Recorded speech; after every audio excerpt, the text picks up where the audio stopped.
Quiet, numbskulls. I'm broadcasting. This is a very special song going out to a very, very special man. A very, very special Stooge. Well, spread out, you mugs. Let me tell you that I know I'm a lucky guy. I finally met somebody I can hit with a custard pie. I can poke him in the eyes, box his ears, and strangle him with fishing line. I don't know about you, but I think Larry's fine. Well, he's the Stooge who's always in the middle, but he's better than the rest of the boys. And when I smash his skull with a hammer, it just fills my heart with joy. Then I punch him in the throat, knee him in the groin, and burn him with a red-hot iron. Keep your curly and mow, 'cause I think Larry's fine. Oh, he's such a swell palooka, you could shoot him with a bazooka, or maybe nail his earlobe to the floor. Then pull a chainsaw across his head. Other men would soon be dead, but Larry smiles and comes right back for more.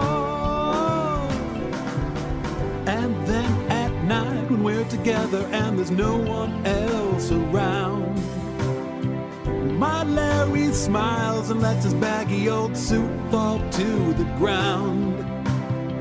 He kisses me so softly as our bodies intertwine. Yeah, when it comes to sweet loving, man, my Larry's fine, so fine.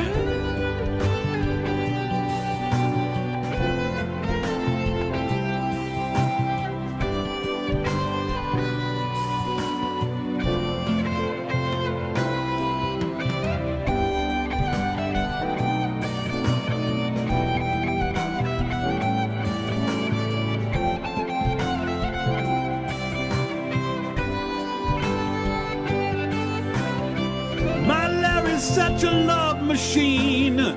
Sometimes he makes me scream out loud. Sometimes he almost makes me cry. But before the loving ends, my sexy spinach chin and I explode like fireworks in the sky.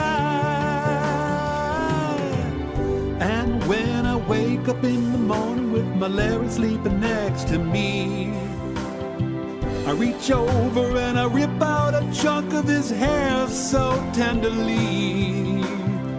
Well, I thank my lucky stars that he's my porcupine. I want to shout it out loud, 'cause I think Larry's fine.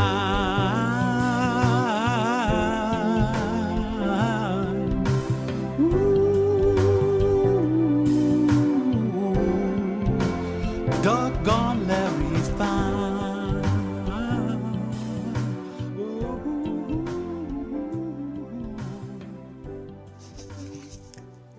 Kevin Murphy of Mystery Science Theater 3000 and Riff Tracks fame with an original ballad called Larry's Fine.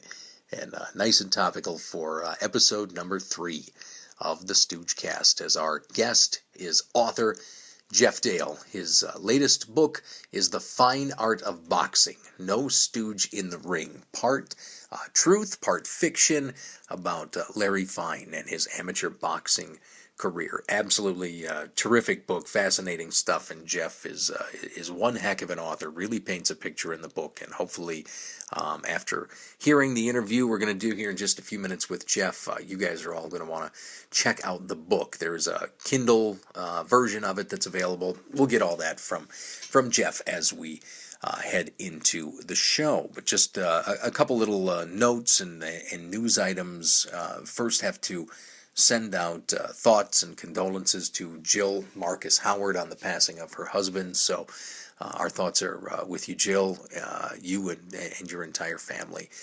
during this time. And also, the 2015 fan club meeting, Gary Lassen, out there in Pennsylvania, has some of the information set. If you have issue number 152 of the Three Stooges Journal, the Winter 2014 edition, Gary goes into a little bit of what's going on. May 2nd and 3rd, 2015, they've moved hotels. The one it used to be at closed, so there is a new fan club meeting location, and that's actually, let's see here, it's the Hilton Garden Inn, Pennsylvania Avenue in Fort Washington, Pennsylvania. But yeah, May 2nd and 3rd, 2015, and right now, commitments, yes, they will be there. Paul Howard, Joan Maurer, Moe's Kids, Jen Howard, Jane Hankey, of course, Bradley David Server, good friend of mine, good friend of the show, and Darren will be there as well.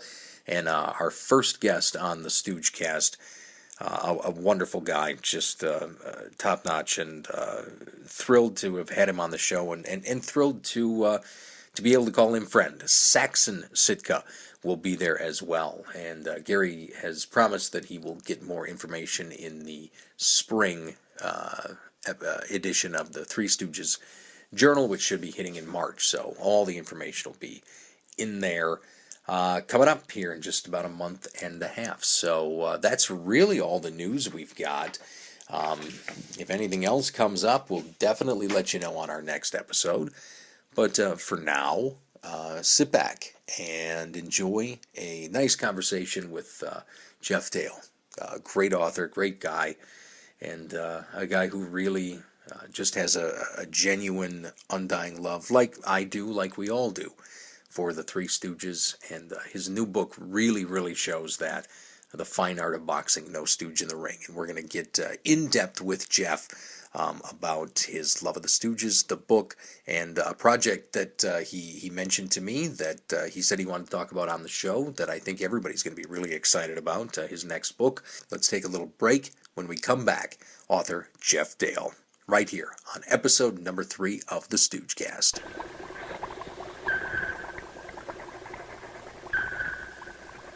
Mo, we got it. You got what? We found a way to put Simonized car wax And Simonized car cleaner all in one push-button can. And just how does it work, Professor Nitwit? Come on, we'll show you. Come on, we'll show you. Come on, Now look, it squirts on. You push the button. See? And then what? You spread it around and let it dry. And it's really Simonized, is it? Watch this. Sure, it's Simonized. Look at that shine. We'll be famous. We'll make a fortune. We'll call it Instant Simonized. Instant Simonized, you lame brains. You can already buy Instant Simonized everywhere. Instant Simonized? They thought of it too? Simonized thinks of everything. Try Instant Simonized, another easy new way to brighten your day. From Simonized Company.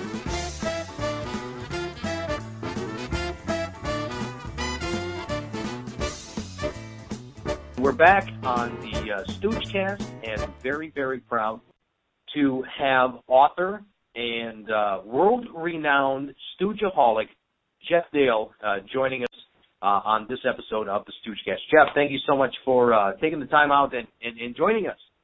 It's my pleasure, and like I said earlier when we were just talking before, as long as I don't get a poke in the eyes through the phone, I'm a happy camper. Don't get out of line. Okay, I won't. I promise. That is probably one of the funniest things I've ever seen the Stooges do, is that I poke through the phone. Yeah, they were innovators. I mean, we're talking about a trio that started back in the 20s, in some form. And I mean, I would suggest that they are as popular, if in fact maybe not even more popular now, all these 80-odd years later. It's amazing. Because you have to think that people who had seen them in the theaters passed it down once television, was available in every home. And then after that generation passed it down, and the Stooges continued to be on television, and it's just been passed down for, 80-some years now. And so the Stooges, and it's timeless comedy. So I think absolutely, it's the universal language.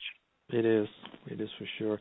And it is very interesting from my own personal perspective, because when my family moved from England, where I was born, to Canada, for some reason, I think that the aura of the Stooges was all over him, and my parents were very, very nervous about me wanting or allowing me to watch the Stooges, you know, these nasty, violent, vicious little men. So it was something I used to sneak into the room when they weren't there and watched endlessly. I would just sit there, you know, absolutely enthralled by this nonsense, and I just loved it from day one. So that's, let me see, that would be 1955. So we're talking, well, that's a long time ago. That's longer than I really want to admit. So let's just say 60 years in the making of a personal Stooge fan. Transported from England to Canada, and actually now, having met some of the Stooge family members, it's wonderful. And being a writer by trade, it's great to be able to now and then actually get out there and say, you know something, folks, this isn't just three silly little men slapping and poking each other. This is a genuine piece of history, cultural and entertainment, and it is, I think, really worth looking into in every single aspect. I mean, you know, critics be damned, because I've been employed as a movie and a theater critic, and quite frankly, sometimes they and even we just don't get it. Just, you know, lay off the pretensions, sit back and relax, and just enjoy just how good this stuff really was, because it was really well done. Nothing like time out for a good cup of coffee. Seinfeld brought up the Stooges on several occasions, and quite lovingly. I mean, it wasn't with any derision. It was, you know, sort of an exalted mention of, and in fact, this shows you what I was doing on New Year's Eve, which was virtually nothing. My wife and I were watching, what's her name? Oh, Kathy Griffin and Anderson Cooper on CNN doing their little chit-chat. And she had mentioned, just out of the blue, she said to him, well, what did you used to do for New Year's? Were you one of these people who used to sit around and watch marathons, like of the Three Stooges, for example? And I thought, there you go. Even there, like, that's unprompted, unscripted, yet another mention of the Stooges. And it just doesn't seem to, you can't escape it, which is wonderful. And, you know, a lot of the stations, especially in the States, which is great, run marathons on New Year's Eve. They've been doing it forever, and it's perfect. It's absolutely perfect entertainment. That's what I actually did on New Year's Eve. I was here. Everybody had gone to sleep, and I was, of course, the night owl as always. And I stayed up and I watched the Three Stooges. The funniest part was I had turned it on before my wife had gone to sleep, and she said, "It's when we're watching it." And of course, I'm laughing at it like a fool. And she says, "How many times have you seen this?" Yes. And I had to think to myself, and I said, at least 50. I've seen this short in particular, you know, in amongst all the other ones, at least 50 times. And it's still funny. For me, again, I suppose on a personal note, having been a writer for all these years, I didn't have much opportunity working with newspapers to just start making suggestions about writing Stooge pieces out of the blue, because editors would be saying, what kind of a person have we hired here anyway? But when I decided to go out on my own towards the latter stages of my writing career, I thought, okay, now I've got a chance. And so I just basically sat back a few years ago with the Larry Fine thing, and I thought, now how can I write a book about Larry Fine that hasn't been just written to death about? Because for example, I read Steve Cox's book on Larry, and I love it. Excellent book. And I talked to Steve, and I said to him, in my opinion, anyway, humble opinion, that was the best book that I'd read, almost the best Stooge book I'd read. Again, that's just my opinion. But I thought, I got to write something different, though. But how do I do that? That was my first problem. How do I do something different about one of the Stooges? Geoff Dale has written a book called The Fine Art of Boxing, No Stooge in the Ring. For anybody who is a Stooge fan and a true Stooge fan, this is an absolutely beautiful read, because not only does it give you a different perspective, because you go in a few different directions, and we'll get into that, but you also really paint a picture of the time periods. Well, there's another sort of aspect. I'm a fairly non-violent person, although, occasionally I will pull out a punching bag and, put someone's face on it that I don't like. But anyway, I do like boxing. I even got into the ring once. That wasn't too successful, by the way. But I've always liked boxing. I used to sit back with my dad years ago, and we used to watch the Friday night Gillette fights from New York City. From Upper New York, I should say. And a lot of the really good sort of, I guess you'd say lower to middle ranked boxers. A lot of them in the sort of lighter weights, lightweight, featherweight, flyweight. So my dad and I'd sit there, excuse me, and we'd watch the fights. So I liked boxing. I something about it. Like I said, I'm not the kind of person who just run outside and decide to use someone as a punching bag for no reason. But I found out, and a few people know this, especially Stoogeholics, and probably like yourself, that Larry Fine was in fact a boxer. Absolutely. In his early years. And so that immediately started it. Now, the information I got there was simply from the book that his brother wrote, his younger brother, Morris, also known as Mo. I think everyone was reading Mo back then. I don't think anyone else had another name. But he referred in about one paragraph or so to how Larry had after he had this terrible accident as a youngster. And by the way, the father was a jeweler, and he used to have acid in the store or his shop. And one day Larry was sort of roaming around the shop, and he saw this bottle of, which was basically jeweler's acid used for his father's work. He thought it was soda pop, so I think I'll take a drink. So Larry's dad, and by the way, of course, at that point, his name was Louis Feinberg, not Larry Fine. His father hurled something across the shop, and it knocked the acid out of his hands, away from his mouth, but it severely burned his arm. Now, I'm never really sure if it was his left or his right. I really don't know, because that's never been made clear. But anyway, the first doctor's diagnosis after being rushed to hospital was amputation. Okay, that wasn't going to be done. Let's go to another doctor. Second one was, well, let's do some skin grafting. That's obviously, we have to do that. But I would suggest a lot of physical exercise, and of the arms in particular. So the first thing that came out was violin, not the boxing. So long story short, Larry, at some point in his life, in and around the age of 8, he was actually a very, very good violinist. Not just the Pop Goes the Weasel on the Stooges short. He was a trained violinist who had a potential classical career. The boxing came in a little later. When his arm was recuperating from the violin playing, the doctor said, not fast enough. This is not good enough. I think he's going to have to take up a sport. So they suggested tennis, golf, baseball, things like that, and boxing. And bango, Larry, oh, boxer, great, I want to be a boxer. Now, anyone who knows the times knows that Jewish families, very, very Orthodox Jewish families, did not like the idea of their young sons getting into a ring and fighting, either as an amateur or professional, even though dads used to head off to the arena and watch two people pummeling themselves of a Friday night, as long as it's not my son. So that was the first issue right there. So you're getting the picture, I hope, of what's going on, I'm assuming. Hiya, Professor. Got nothing to worry about. My men will have his job done in a couple of hours. Whose men? Us men. That's better. Of course, the story that comes in later, where whether or not it's true or folklore, I guess, is up for debate. But the one where Ted Healy said, "I'll give you X amount of dollars if you'll join the troop, and X amount of more dollars if you'll get rid of the violin." But he was right.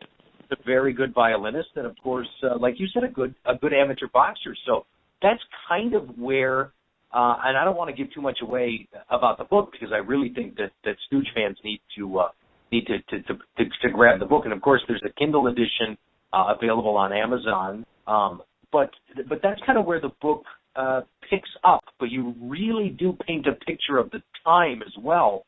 So, besides knowing the history, of course, of Larry and his work with boxing, and then of course his work with the Stooges, but also knowing the time Where did you kind of get that reference from? Well, what I did was it was sort of a double approach. The first thing I had to do was I had to figure out, well, how am I going to do this? I can't write a book about him being a boxer and knowing full well that there were no records kept. He fought under a different name, the name being Kid Roth, so he could hide it from his parents. What would I do? So I have been reading a lot of what they call alternative history about one of the famous books that's been written in the past 20 years or so was, what if Hitler won the Second World War? So I thought, there's the hook. What could I do with Larry Fine? And the idea was, well, let's just say, what if Larry Fine's career had taken a somewhat different turn and he had been allowed or managed successfully to pursue boxing past his first pro fight? Because that is fact. He did fight as an amateur, and he did fight one pro fight, which he won, and his dad basically put an end to that, and that's in the book. That's history. But my point was to get there's sort of an alternative look, the what if, and that's what I did. So because I was doing a what if, I did still need some information. So I hired a part-time researcher in Philadelphia, and she did a lot of work about the times and basically looked through papers and that. And I went down myself and spent a week down in Philly, holed up in a hotel, and went to the Benjamin Franklin Library and just looked about everything I could find about the times, the movies, the vaudevillian stage, whatever I could find, and combined with my work and my researcher, part-time researcher, Lois, we came up with the sort of the feel for the time. And I just basically had to fit Larry into a time and an era, both personal and otherwise, that were both real and fantasy. And that's essentially what the book is. It's a mixture of fact and fiction. And unfortunately, as the reader, you have to figure out which is real and which isn't. But that's the sort of the nebulous of the idea and how I got the feel for it. And on top of that, I personally have this thing for the 20s and 30s. I'm absolutely fascinated. So that's how we got into, looking at society at that time and how Larry did or didn't or might have actually fit in. I'm sorry. I thought you was the goon. Say something. Say something. Numbskull. Doing all of this research and doing a book, that's not an easy undertaking. That's not something that you just kind of decide to do in a day and finish in a week. So was it just a pure love of the Stooges? What really drove you to do this book? Well, one of the things that drove me, and actually it drives me as a Stooge fanatic and as a writer, is I really don't think that all that many people understand from the perspective of what entertainment is all about these days, of just how talented and how versatile these people were back then. I mean, there's a bit in the book which I make reference to, and it's actually, the scenario is not true. But Curly, for example, was a very, very proficient dancer. He was a ballroom dancer. He was not the guy who just sort of schlupped all over the floor and looked like a buffoon. I mean, he was very good at that too. And one of his buddies back then was in fact the great actor George Raft. And they used to basically hang around this Brooklyn dance hall, picking up young ladies and dancing all day. And so I just thought to myself, well, Larry's got all these talents. Mo had some aspirations to be a dramatic actor. He was very, very bright. He hung out in circles of lawyers and doctors and authors. That was Mo. And, of course, then there's Shemp. And so that was part of it, the love of the Stooges plus the desire to get out the feeling and sort of to let people know that these were incredibly talented people. These were not just three guys up there, as I said earlier, poking themselves in the eye and slapping them on the head, and that in itself was pretty good. But they were more than the sum of the three Stooges. They were three, 4, 5, and 6, actually, very, very talented people. And I just wanted to try to get that across. And this time I did it with Larry. So that's the sort of sort of the genesis of the idea.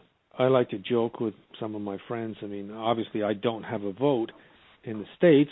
I could vote here, but if one of the Stooges would have run when they were alive for, political office, you got my vote.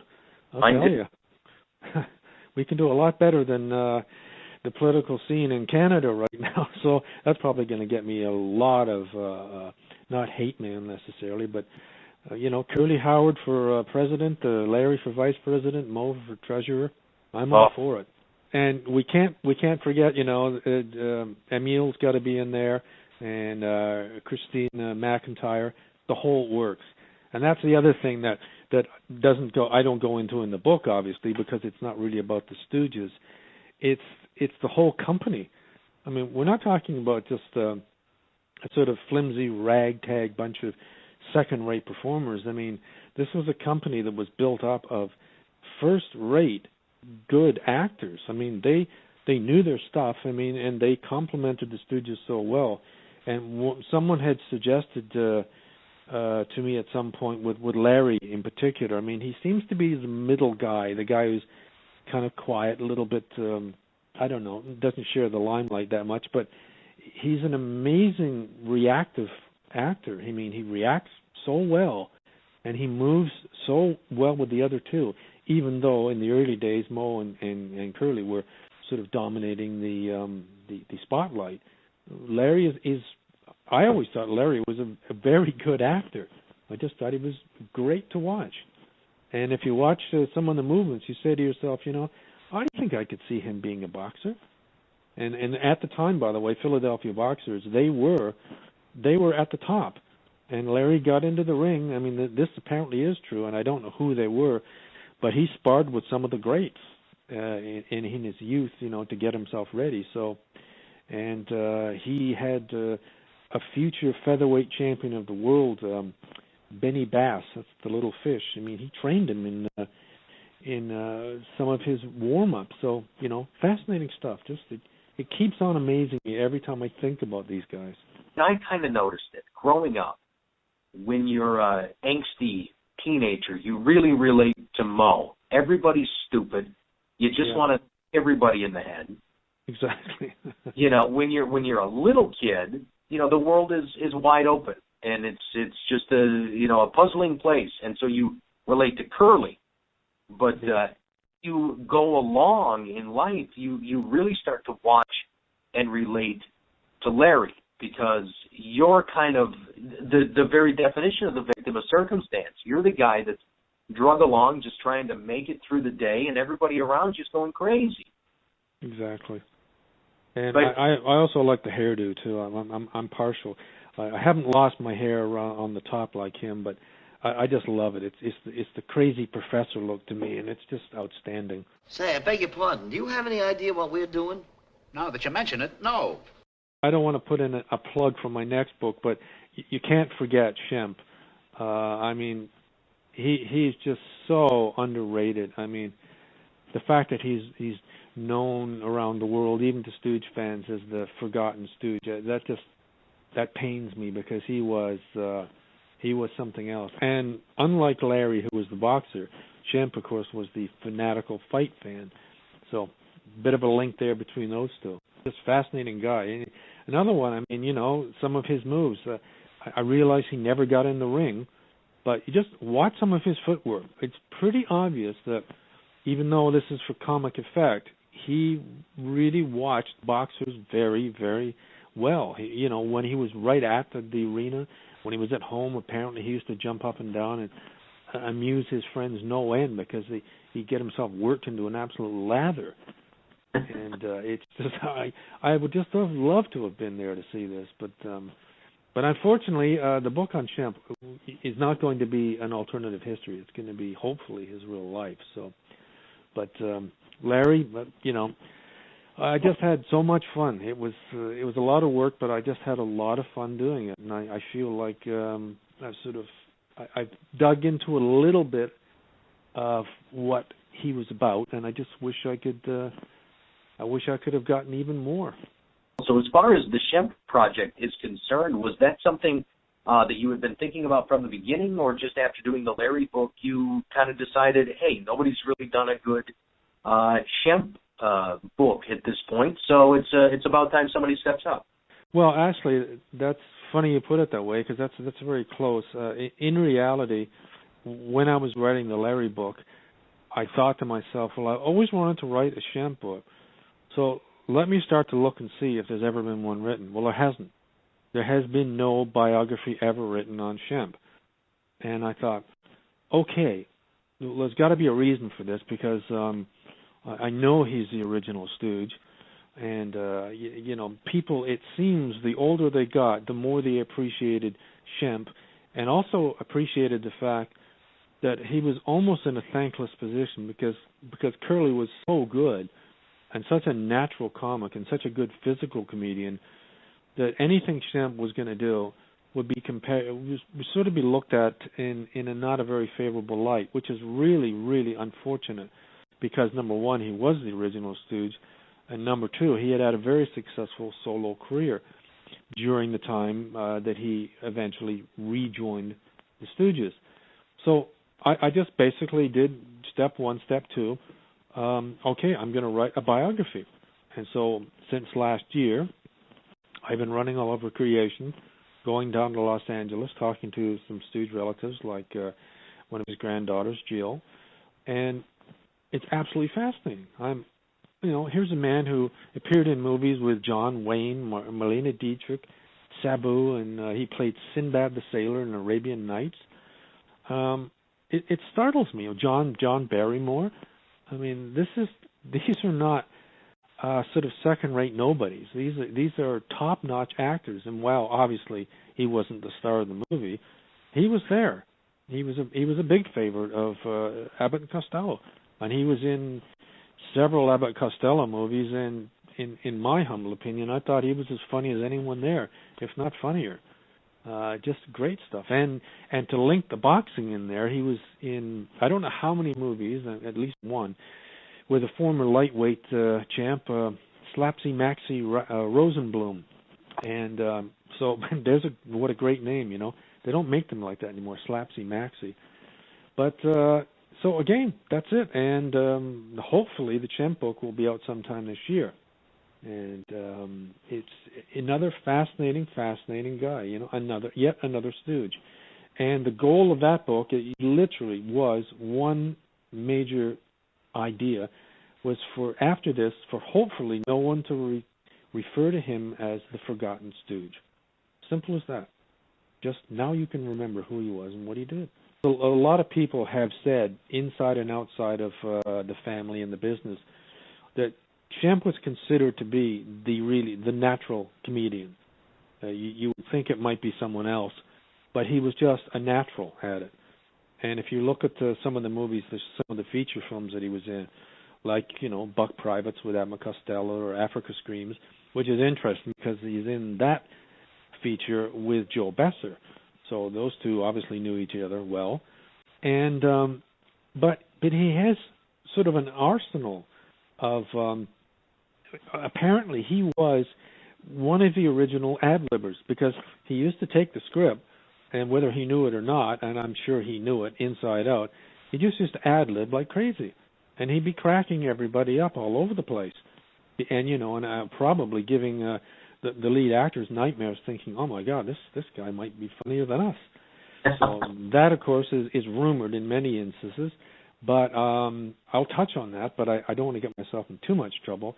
But I think it's fairly obvious if you look at some of the materials. And if you want to look at the one movie that he's dramatic in more than one, I believe, but he does play a tailor, and he's sort of suiting up John Wayne in a movie called Pittsburgh. And it's quite hilarious in a sort of almost a non-comical way, really, because there's Shemp about 5'5" or whatever, and John Wayne about 6'5". So it's quite humorous to watch him trying to adjust this suit that he's preparing for the Duke. So it's just, like I say, the more, we've been talking here for, I guess, I don't know, close to 45 minutes or so. And as we talk, the more I think about these guys, the more I think, versatility. That's the word. It's just versatility. Keeps on striking me all the time when I think of the Stooges. Hey, Mo, I just got one of them. He was standing right here where you are. Was he a short, fat fella? Yeah. Dark hair? Yeah. Did you hit him with that? Yeah. That was me. It just, as you said, I mean, they've been gone now for years. I mean, the last two who died, obviously, were Joe Besser and Curly Joe DeRita. I'm not sure which one died before, but both of them, it's been quite a while, obviously. But Shemp's been gone, Mo was gone in, 75, I guess? Yeah. Larry, a couple of years before that, and Shemp, 55. I mean, I was 5 years old, just moving to Canada, when I first got my first look at the Stooges, and life has never been the same since. And now as I continue to write, I mean, the more I think of it, the more I say to myself, okay, well, what else can I do? I keep looking in the libraries, Googling to see what people have written, and I thought, they've done so much, there's got to be something else I can write about. So Shemp is coming up, and if people still want to read my Larry book, they can get it. Just, I don't know how, but you can get it.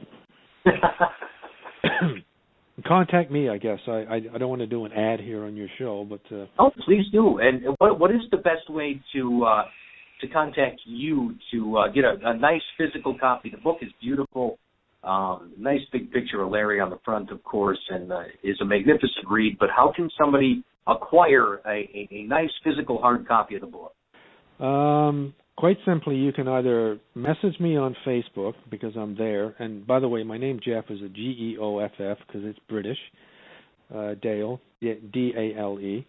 And either do the Facebook, or they can contact me by email if they like. And I don't mind giving you that over the air. It's Geoff, Geoff _Dale, D-A-L-E, at Simpatico, that's the tough one, S-Y-M, let me see, S-Y-M-P-A-T-I-C-O, simpatico.ca. Either one of those two, they should get you, and then I can give you the details. And because I've got a lingering few from the first print, or the first printing, I decided I was charging people $20, but I'm going to drop it to $15. So $5 saving. How's that? And what I do too is, and this always brings out the Stooge in people, is I when I have about 4 or 5 orders together, so I can justify the gas mileage cost. I take the car, usually with my wife, and we go to Niagara Falls. Here it comes. Slowly I turn, step by step, go across the border and mail the copies to, generally speaking, their American readers. Because, our postal system's fairly expensive in Canada. So I thought, anyway, what I would do, generally speaking, when I get 4 or 5 orders, which is usually this is how it works, we just hop in the car, I mail them. People generally get them within 3 to 4 days, which is, if I were to mail them from Canada, number one, it would cost me an arm and a leg, and it might take you until sometime next year before you got them. Now, Canada Post will probably be taking a bite of me for saying that, but still. So far, I haven't heard anyone really, I've had a few criticisms, but that's fine. In this business, you have to take your lumps. There are critics out there. I was out to ask, how has the reception been from Stooge fans, and even more interesting, have you had any non-Stooge fans read the book, and what did they think? Well, I had a couple of non-Stooge fans read it, and they were more surprised, not so much with the boxing, because I suppose they figured because the Stooges are a bit of a rambunctious physical comedic act, they didn't think that was so out of the ordinary, although I do. But anyway, it was the musicianship, the fact that he had such potential as a violinist, and they found it really interesting. So I did get some non-Stooge fans actually telling me, at New Year's I might actually watch some Stooges. And, my wife came with me to see the Stooge movie. I know that wasn't the Stooges, but she found it quite humorous. So, but the reception's been good. It hasn't made the New York Times bestseller list, and never will. There is not going to be a 50 Shades of Larry Fine coming out anytime soon. I'm sure that might conjure up a few more sales, but I don't think that's going to make its way to the next volume of Stooge editions. So, but the longer people want it, and if it continues to sell, as it's not doing too badly, then I'll come up with another printing and get some more out there. What is your absolute favorite curly short? That's a real tough question. Because it changes for me. Disorder in the Court is one that I just love. Timeless. Because they all have a chance in that to do absolutely absurd things. I mean, everything. The business with his derby, his hat. Vernacular. The whole sort of mangling of the judicial language. Larry stomping on the wig and screaming like Tarzan, and Mo swallowing the harmonica. It's absolutely, that to me, like that is so perfect as a bit of comedy. But I'll change, like a lot of people out there, and apparently the Stooges were not fans of this one, but the very first one I did, which was done in rhyming couplets of all things. Yeah. Women Haters Club. I mean, I thought that was brilliant. And there was Walter Brennan as the train conductor. And Walter Brennan, by the way, seems to be one of those guys who never seemed to be young. He always seemed to be old, without makeup. But I thought that was brilliant. And I also have a great admiration and mixed with a lot of sorrow about it that some of the shorts that Curly made after he had his first series of Minor Strokes, and it was very, very evident. I thought, that's incredible. I mean, it was torturous that he was made to still perform, but what a trooper! And still some absolutely brilliant shorts, Microphonies. Microphonies is the one that gets me. That is just amazing. But as for a favorite Stooge short of all, Curly or otherwise, it changes, and I don't change just because of all of a sudden I think one is better than the other. It's just because all of a sudden I will discover something about one of them and say, that's incredibly well done. That's the timing. The timing, by the way, that's something that gets me about the Stooges, is so spot on. It's a lot of people like to make reference to the fact that they came from the vaudeville stage, et cetera, which is very true, which is where they got their grounding, but they absolutely perfected it. It's just so good. And as for Shemp, one of the, obviously, the Groomless Bride, have I got that wrong now, or Brideless Groom? Brideless Groom. It's late. It's late on a Saturday night. I just think that's wonderful, and one of the reasons why, simply because, again, Shemp and the boxing bit, he apparently was being smacked around by Christine McIntyre, and he stopped and said, look, girl, give me a good wallop. Make it real. And she did. She punched him right through the door. That was not a stand-in being punched through. She absolutely floored him, and afterwards was incredibly apologetic as he, adjusted his jaw once more and said, wow, you did it. That's a great punch. So, hell.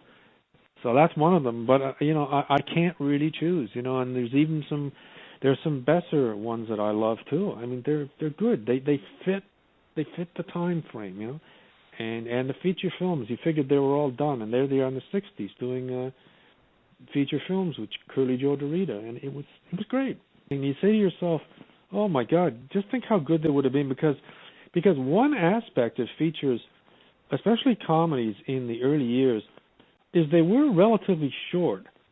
They weren't like 90 minutes, 2 hours. Some of them were actually quite short, not 15 minutes, but they could have done it, 60. I mean, most of them were 70 minutes, 64 minutes.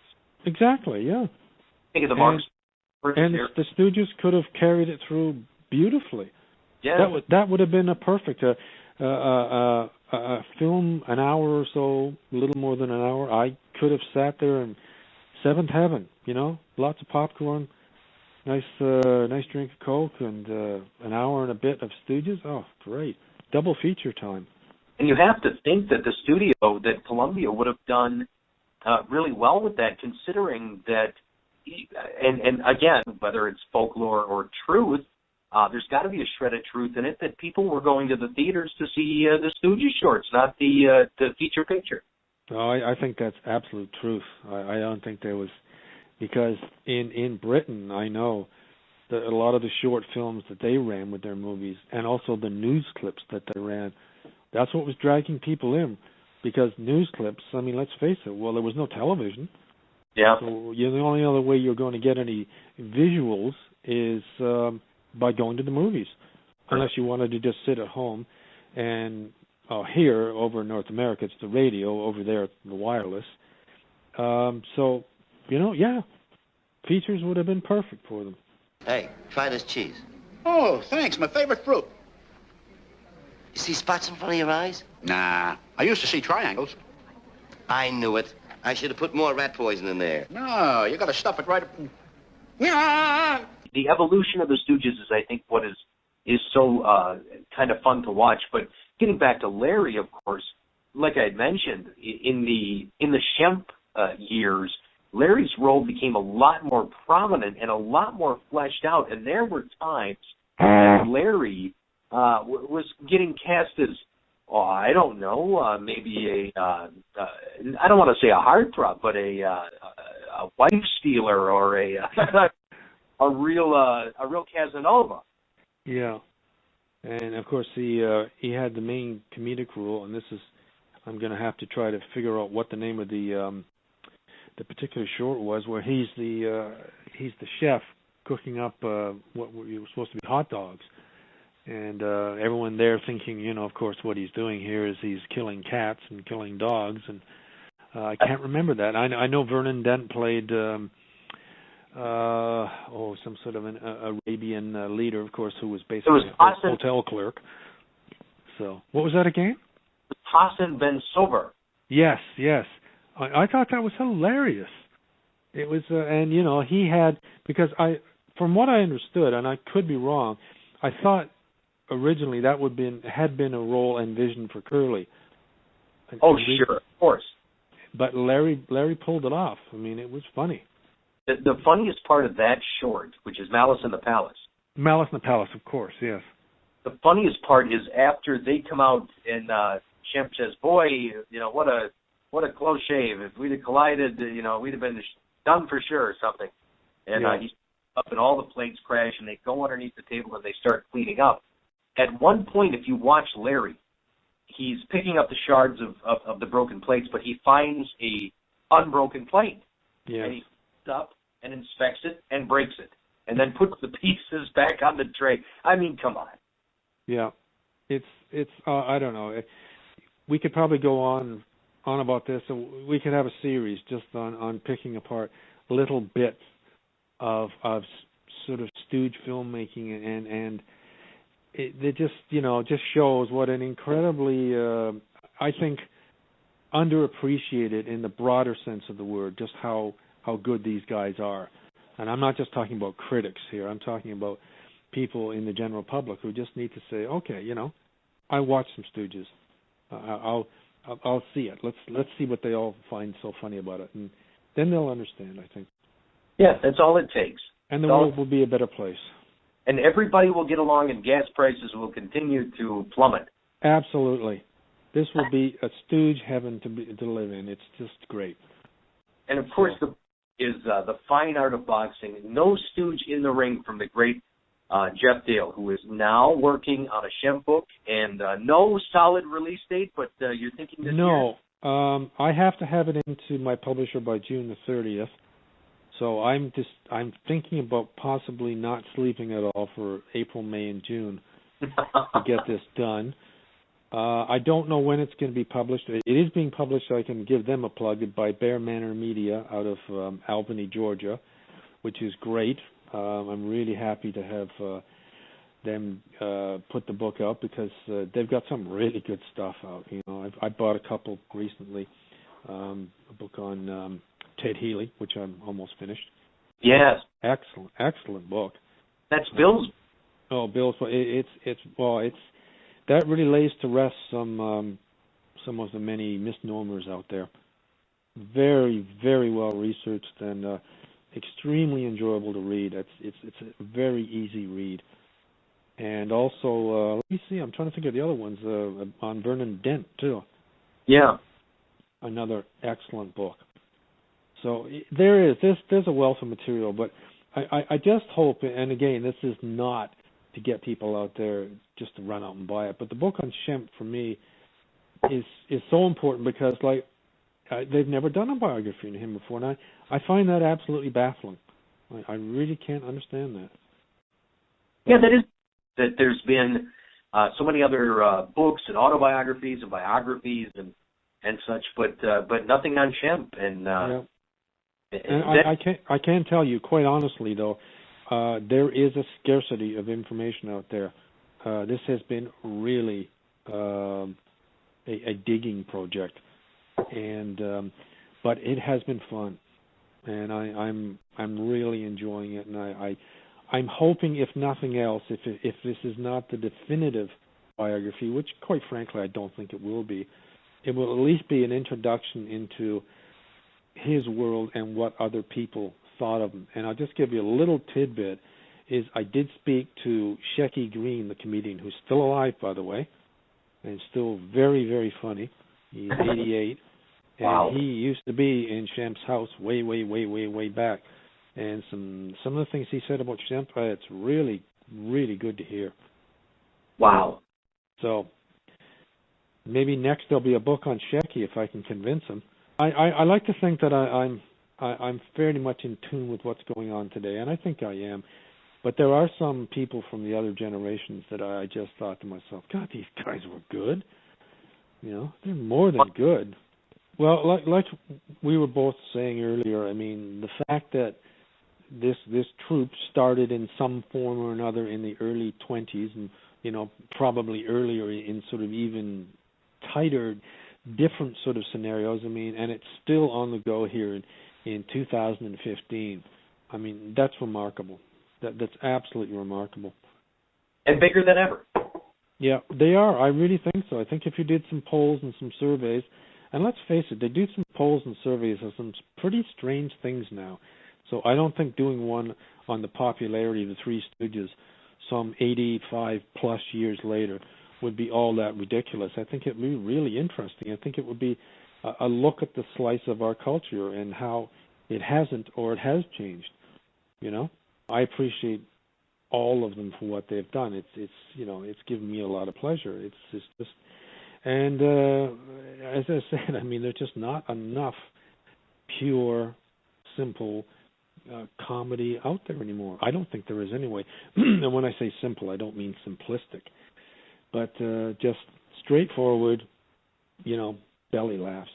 And the book, Geoff, I have to say, genuinely, for me, I don't read a lot of, and I don't want to call it a fiction book. It's largely a lot of fictional things, but the base of the story is based in the truth, and it's up to the reader to kind of either figure out or know what's from Geoff and what's from the past. But the book is absolutely a brilliant read. It really paints a picture, and it really takes you back to the time. And it, like I said, reading it, I could picture everything going on. And it's a brilliant book. It's a wonderful read. Geoff Dale, The Fine Art of Boxing. No Stooge in the Ring. You can get your Kindle edition right now. And, of course, get in contact with Geoff. And the book he's discounting by $5, $15. It's absolutely worth a lot more than that. So, Geoff, one more time on how people can get in contact with you and get a copy of that book, a nice big physical copy. Okay. Just, first of all, try to Facebook me, just private message. I don't know, you hit the little people symbol there and just type in my name, Geoff, Geoff, Dale. Or you can go to my email address, which is Geoff, Geoff, _Dale, Dale, at Simpatico, that's S-Y-M, as in Mary, P-A-T-I-C-O.ca. And either one of those ways will work, and I'll get to 3 or 4 or 5 orders together, dart over the border, and head over to mail those, and head over to Barnes & Noble, have a nice latte, then head back to frigid cold Canada. Although, of course, it's just as cold in Buffalo. Geoff Dale, it's been an absolute pleasure. Please, everyone, go check out The Fine Art of Boxing. No Stooge in the Ring. We're talking about our very favorite Stooge in the middle, as people call him, Larry Fine. And the book is a great read. And, Geoff, I want to thank you so much for number one, for the book itself, but for number two, for taking the time out to come on the show. And please come on when the Chef book is out, ready to go. I will be very happy to do that. And thanks for having me as a guest tonight, Cory. And a very big thanks to Geoff Dale, author of The Fine Art of Boxing, No Stooge in the Ring, for being our guest on episode number 3 of the Stoogecast. And I think this is the first time I've been able to do this, and that is I'm going to announce our next guest for the show. And our next guest is another author, published by Bear Manor Media, and you can find all of his stuff at Bear, B-E-A-R, manormedia.com. We have Bill Cassera, who will be joining us on the show, has a brand new book called Nobody's Stooge, Ted Healy, a new biography. And really, I'm looking very, very forward to reading the book and talking to Bill, because Ted Healy in the scheme of Stoogedom is kind of a enigmatic figure, and it's always seemed to me like something was missing from the stories you would hear about Ted Healy and his dealings with the Stooges and just about anybody else. So Bill's book absolutely will shed light on that 366-page book. Beautiful stuff. And of course we know Bill from the Vernon Dent book, Stooge Heavy. So Bill Cassera will be our guest on our next episode of the Stoogecast. And definitely check out bearmanormedia.com and grab a copy of the new book, Nobody's Stooge, Ted Healy, a must-have for any Stooge fan. And that's all we've got for this time. Again, thank you, Geoff Dale. The new book, The Fine Art of Boxing, No Stooge in the Ring. Go to Amazon. There's a Kindle edition there. Find Geoff on Facebook. Just send him a message, and he'll head over to Niagara Falls, and he'll shoot that book out to you. And, of course, $5 off. So the book is normally $20. For you guys, it's $15. So definitely hit Geoff up. Read the new book. Go to bearmanormedia.com and check out Bill's new book, Nobody's Stooge, Ted Healy. And Bill will be our guest on our next episode of the Stoogecast. So thank you all for checking us out on Facebook and tuning in. And please help us spread the word. Spread the good word of Stoogedom to other amalgamated morons. So, all right, everybody. Take care. Thanks a lot for listening to the Stoogecast. We'll see you next time. What's the matter with you? I'm trying to think, but nothing happens.